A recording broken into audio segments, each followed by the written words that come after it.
ganito ikamada yung kahoy guys, oh, para magkaroon ng apoy. Ganyan. Kahit di tayo marunong, ganyan lang, oh.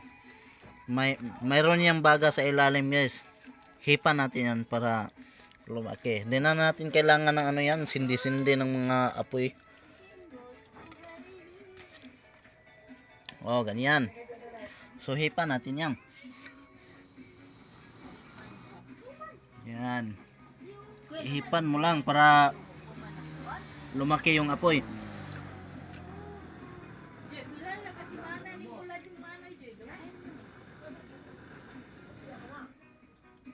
Yan.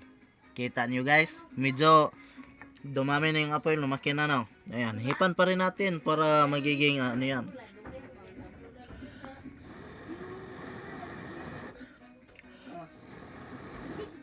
Hipan lang natin ng hipan para magkaroon ng apoy yung baga. Ayan, oh. Apoy. Apoy na nga yung baga. Oh. Tingnan nyo. Ganyan lang kami sa probinsya guys. Ganyan lang kami dito. Ayan, hipan lang yan.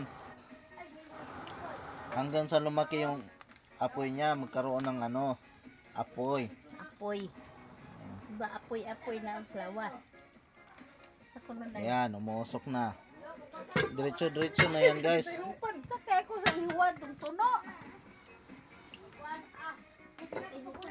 Hindi mo kapit sa kung ilong mo daling Dalingos. Maayom, dalingos. Ito yung mother ko guys, oh. Parang kapatid ko lang. Parang bunso. Maliit pa sa akin. Parang bunso. Pero ako naman guys, maliit naman ako sa mga kapatid ko. Grabe ang tatangkad ng mga kapatid ko. Wala na.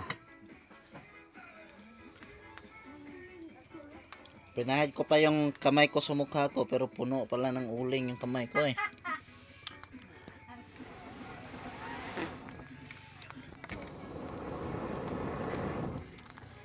Ganyan. Lakasan mo lang yung pag-ihip ng ano, hangin para lumaki yung apoy. Ayan, oh, siyempre, hindi mo na kailangang magsindi kasi nakita mo namang may kaunting baga dyan. Oh, siyempre, hipan mo lang para lumaki. Oh. Ayan. Hindi na kailangan ng lighter yan or anong gagamitin mo. So, yun lang guys.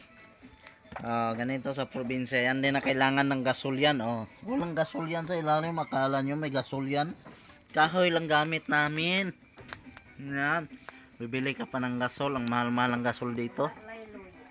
Wala tayong pambili ng gasol. Ayan, oh. Tingnan nyo. Ganyan kami magsaing. Tingnan nyo yung kaldero naman. Sobrang itim sa ano, usok ng apoy.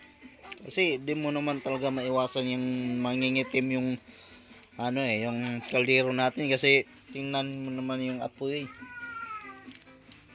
Napakalakas, di katulad ng gasol. Ayan.